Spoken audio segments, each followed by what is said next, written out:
I'm David Griffin. It's the 5th of February 2018. I'm here at Derby talking to Mark Eklid. Mark. Thanks for joining us as part of this project. And obviously you've got, from a cricket writing and cricket watching perspective, a huge amount of experience. But what I want to talk about on this particular interview is the grounds and the places, the cities, the press boxes of your kind of time watching cricket. What have been your favourite, what's been the worst? So let's start with the worst first. Where are the grounds that you least like to, when you look down the fixture list and think, oh dear, not there? Well, it was always Leicester, I'm afraid. Nothing particularly against Leicester, apart from the press box itself was actually very good, but you get a plate of curly sandwiches at lunchtime, and you think, oh, they don't really want us here, and they'd always be in a hurry to throw you out at the end of a day's play, and I never used to really like Leicester. But so it possibly wasn't the worst experience. I think the worst experience must have been Southgate. That was a cold as hell in a tent by myself for the 4 days. Apart from Peter, the statistician at Middlesex, and it was, bless him, he could drive you mad. And got banned from Lords apparently, and turned up at the Oval, didn't he? He did. Bless him. It was a splendid bloke, but my lord, he never stopped talking, and he would talk some rubbish. That was possibly the worst experience.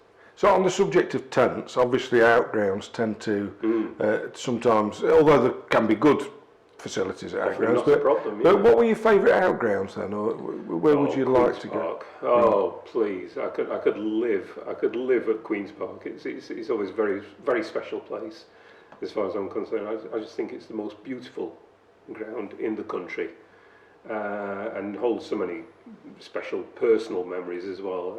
I love Queen's Park. What are some of those personal memories then? He's just from watching as a kid, going to catching the bus down from Sheffield and just spending a day on the old wooden benches down there with my mates, playing on the outfield in between innings, almost having my hand broken by John Hampshire. That was just special memories. And not knowing that subsequently you'd be sitting there in the press box. Did you work in the press box, or were you always in the tent? Because it moved from the box to a tent. I did do a couple of games in the press box, the old green press box on the as you face it, the right hand side of the pavilion, which is now the scorers. Well, it's been rebuilt. It's scorers where the scorers are. I did do a couple of games in there. When I was fielding sub for Gerald a couple of times when the cricket season would overlap with the football, and they were enjoyable games. Do you get, despite the fact that obviously the demands of the job require you, particularly in this digital age, to be at your laptop and be updating social media and all that kind of thing, do you get the opportunity to perambulate, to do your circuits of the ground? I think it should be built into your contract that you have to do that, because it's for a lot of the times as well. I was doing, as you well know, I was doing the photography as well. So you can't do that from the press box. So that gives you a perfect excuse to get out and spend time out there. But you should always spend time just walking around talking to people anyway. I think it's part of the joy of county cricket that you meet up with people.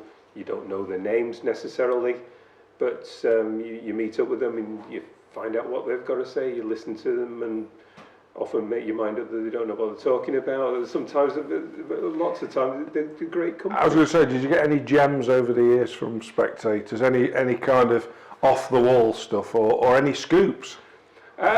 You'd often get one or two little tips about. I've been talking to so and so, and he says that so and so is coming down. Oh, really? Is that right? Oh, yes. Okay, I'll follow that up. Thank you very much. But often it'd just be people talking what you consider to be total rubbish. Yeah. Rather than. And what about the press box experiences where you kind of you just par excellence, cordon bleu food, wonderful view, perfect Wi-Fi, great hospitality. Where are those that in your memory? I don't think that's ever happened.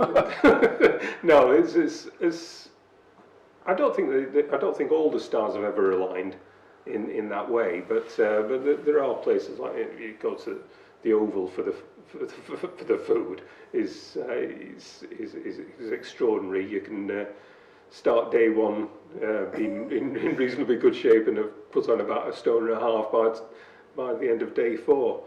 But the best views from press boxes I always like Trent Bridge as a whole package. I think the press box is ideally placed. Could, perfectly speaking, you could the changing rooms could be a bit closer. Have to be nicer. But the food's always good. The company's always good. The Wi-Fi works. And that's more or less all you need. You don't need luxury. You just need the basics to be in place. A chair that's comfortable. Wi-Fi, electricity, a view. And in terms of, obviously, when you first began, you've mentioned in a previous interview about you took over from Gerald Mortimer. And of course, there were some real big hitters in county cricket covering the game when you first began. So what was it like walking into those press boxes as I know you weren't necessarily a young man, you were mature and experienced at covering sport and news. But what was it like, and who were the kind of journalists that were around in 2002-03 when you started covering county cricket? Yeah, it was interesting. I wouldn't say it was ever intimidating. I never found it intimidating to walk in there, because the only people really who found a problem with us were us press boxes. And there were some big hitters. There were some very territorial people occupied press boxes then. But I always found if you just went in there with the right attitude, didn't walk in as if you now owned the place and were prepared to sit in deference and listen to what they've got to say and not to try and make out that you're now the bee's knees, then you never really had a problem. The people, well, I did do a few games in with the holy trinity of Derbyshire journalism, with being Neil Hallam, Gerald Mortimer, and Nigel Gardner. Stories still go around about how intimidating a place it could be to come there, but people still tell very, very warm stories about how enjoyable a 4 days it could be in the company, and I always just found it very, very enjoyable. You'd hear the stories about the characters and such. You'd almost get to know the older cricketers through the stories that you were told. You'd hear them talking about the other characters, the other people who covered games, and these people would grow as characters as well. You'd never met them in your life, and never would, because some of them had died. But you felt as if you kind of knew them after a couple of years on the circuit. And their names became familiar to you, and in the end you'd find yourself telling stories about these people yourself that you'd never met. It was fascinating, because I was reading the benefit brochure the other day from the 1990s, and a journalist from another county did exactly that. He wrote about his first experience coming to Derby and walking into the Hallam, Gardner and Mortimer, and he didn't realise just what a reputation, quite a fearsome reputation they got. But the final trade-off was, but they were great people to work with deep down. You know, sometimes I wonder if the bark was worse than the bite. The bark only came if you did something to earn a bark. Yeah. And what about, obviously, there's a new facility now at Derby, a new media centre, and you could argue it's probably disappointing that it's not going to get the use that it would have got when, back in the day, so to say. Yeah. But you've obviously used it. You've been in it. Fabulous facility. Fabulous. Really is. It's ideal. It's you can see that a lot of thought has been put into how it is going to be and how it's going to be set up, and it is, from a journalist's point of view, it is almost an ideal working environment now. I think Derby were very fortunate that everyone else had just about got one, and so that you could go and look at who'd made the mistakes, see what works and what doesn't work. Yeah. And on there to a really, really important subject, that of ice cream. Obviously, you like ice cream, as we all do. So your top 3 ice creams on the circuit. Then this is a critical. There'll be people in years to come watching this video.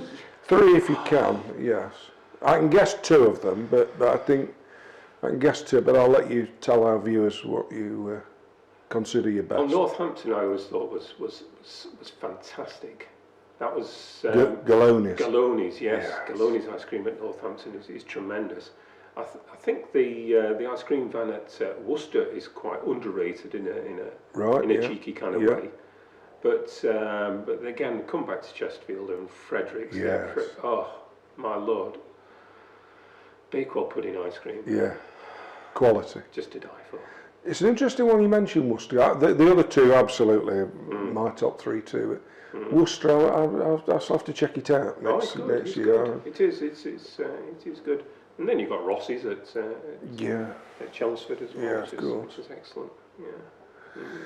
Chelmsford's an interesting ground because it's got one of the tiniest press boxes, but it always seems to be an interesting one because you get people like Robin Hobbs and Keith Fletcher popping in, and there'll be Nigel Fuller, yeah. You have some fun down there with that crew? Yes, they are. Stadler and Waldorf, him and Paul Hiscock. That's right. They could be very, very entertaining company. And again, you talk about fearsome reputations. Anybody who comes in late and demands to know what's happened so far would get very short shrift and get put in their place very quickly. But they were a great company. It's great to. It's a shame that the local correspondent, as such, is becoming a dying breed, because it would be excellent to travel around the company and know which faces you're going to see at each press box, and know that you're going to get a certain amount of good conversation, shall we say, from people. You've touched on, if you like, the fellowship of cricket, the going to these grounds, whether it's spectators or people that you know. What about the post-match stuff? Because obviously you're away for very often 4 nights at a time, maybe 7-8 times a year in 4-day cricket. So what's the aftermatch? You've obviously got your interviews. What's the process when the final ball's bowled and everyone goes home? What do you have to do then? Because presumably work really starts for you at that point. It does. That's when it all kicks in. You'd always try to get your match report done, more or less as the final ball is bowled. Not always possible, of course, because it could be a bit of a changing picture. But I always started to truly think about my day's match report shortly into the final session. Yep. And you'd start putting together the pieces of it, and start thinking how you're going to do the top of it, most importantly, through that final session. So you'd hopefully get your match report done more or less ready to send by the time the final ball is bowled. Then you wander around to speak to whichever player you think is going to make the most interesting read for a quotes piece. You used to call them nannies. Nannies, as in nanny goats. Yeah. Yes. Is that an old journalist? Yeah. It's just part of the parlance. Yeah. Never been a Cockney in my life, but nannies is always the thing. And do you get what you're given, or do you ask for a player, particular player? Most grounds like Derby, you could just used to be able to just wander over, tap on the dressing room door, and say, yell in and say, so and so, can you come out for 5 minutes? And they say, yeah, I'm just finishing in the shower. Just give me a minute, and they come out and be good as gold. Some of the bigger grounds, it's more difficult to get that kind of direct access, of course.